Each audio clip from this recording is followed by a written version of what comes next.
கூடியிருக்க அனைவருக்கும் அறிவிப்பு. இந்த இடத்துல கூடியிருப்பதே சட்டம் அனுமதிக்கல. நீங்க சட்டத்தை மீறி இங்க கூடியிருக்கிறீங்க.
நாங்க வெளியே கூட யாரையும் டிஸ்டர்ப் பண்ணல.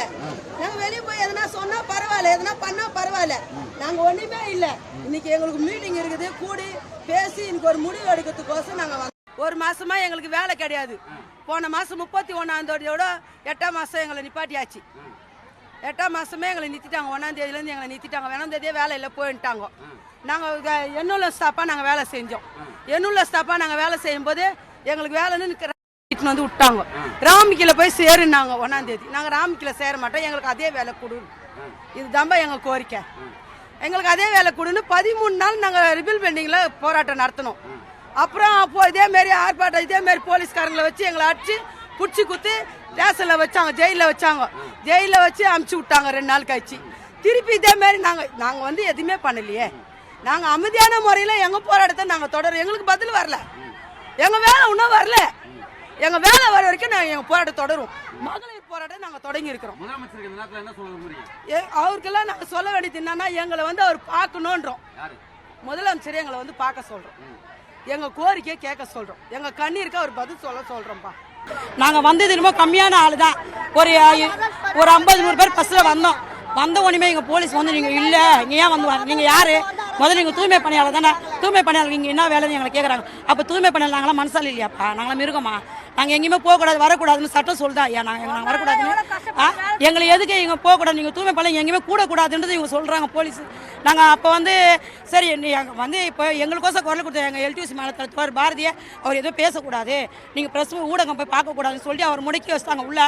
எங்களுக்கோசம் குரல் கொடுத்த வக்கீலுங்க மேலே கேஸ் போட்டாங்க, கல்லூரி மாணவர்கள் மேலே கேஸ் போட்டாங்க, எஸ்கே தோயர் மேலே கேஸ் போட்டிருக்காங்க. எங்கள் தலைமை அவர் நீதி வக்கீல் அவர் எஸ்கே குமாரசாமி ஐயா, அவர் வந்து ரிபில் மாளிகையில் கலந்து காய்ச்சாரு, வந்து கொலை மேட்டல் குத்தாருன்னு அபாண்ட போய் அபாண்டமான கேஸ் அவர் மேலேயும் எல்லாம் போட்டால் இன்றைக்கி நாங்கள் எங்கே போய் நிற்கிறது? நாங்கள் தூய்மை பண்ணி எங்கேயும் கூடக்கூடாதான், நாங்கள் எங்கேயும் பார்த்து பேசிக்கூடாதான்.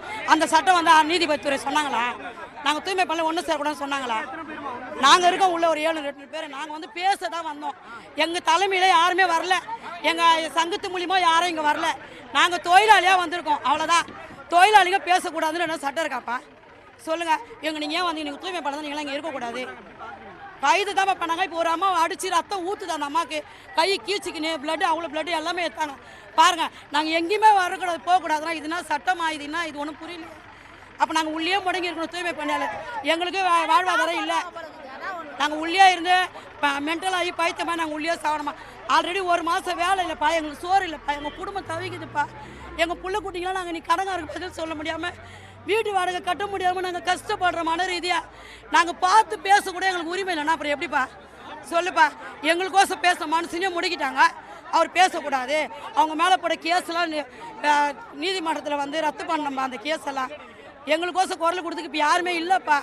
நாங்களும் பேசக்கூடாதுன்னா அப்புறம் யார் தான் பேசுறது? எங்களை பற்றி நாங்கள் தூய்மை பண்ண நாங்கள் சந்திக்கக்கூடாதா? நாங்கள் கும்பலே சேரக்கூடாதான்? அப்போ தூய்மை பண்ண யார்? இப்போ நாங்கள் தீவிரவாதியா நாங்களாம்? வரோம் நாங்கள் என்ன எங்கள் கஷ்டத்துக்கு நாங்கள் வரோம். இந்த மாதிரி அராஜகம் பண்ணி பண்ணி எங்களை இப்படி அரெஸ்ட் பண்ணால் எப்படி தான் எங்கள் பொறுப்பு, எங்கள் புள்ள குட்டிங்க எப்படி தான் வாழ்வாங்க, எப்படி தான் செய்வாங்க? 1.5 மாதமாக உக்காந்து கிடக்குறோமே.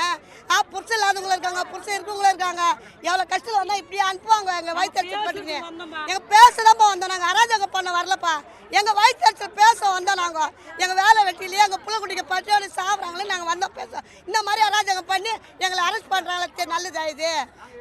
இந்த மாதிரி கொரோனாலெல்லாம் வேலை செஞ்சோம், எங்களுக்கு எப்படி எப்படி கஷ்டத்தெல்லாம் வேலை செஞ்சோம், எங்களுக்கு எந்த இதுவும் இல்லை. நல்லதா இதெல்லாம் எங்களுக்கு? காத்தாந்து வந்துச்சாலே இது மாதிரி போலீஸ்கார் அராஜகம் பண்ணி இப்படி ஏற்றுறாங்களே எங்களுக்கு வண்டியில். நாங்கள் என்னத்துக்கு வந்தோம்? நாங்கள் அராஜகம் பண்ண வந்தோம், எங்கள் வயிற்று பேசுறதுக்கு நாங்கள் வந்தோம்.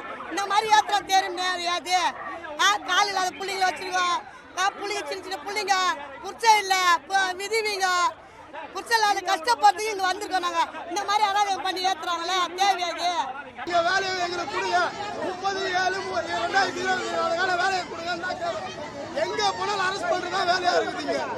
எங்கள் உரிமைக்காக நாங்கள் போராடிட்டு இருக்கிறோம். எதுக்காக இங்கே வந்தீங்க சார்? நாங்கள் ஆலோசனை பண்ணுறதுக்கு நீதிமன்றம் எங்களுக்கு தனி இடம் கொடுக்குறோன்னு சொன்னாங்க. அதுக்கு ஆலோசனை கொடுத்துக்காக வந்திருக்கோம். வலுக்கட்டாயமாக எங்களை அரெஸ்ட் பண்ணி எங்கே கூப்பிட்டு போகிறாங்கன்னே தெரியல. மொத்தம் எத்தனை பேர் கூடுவீங்க?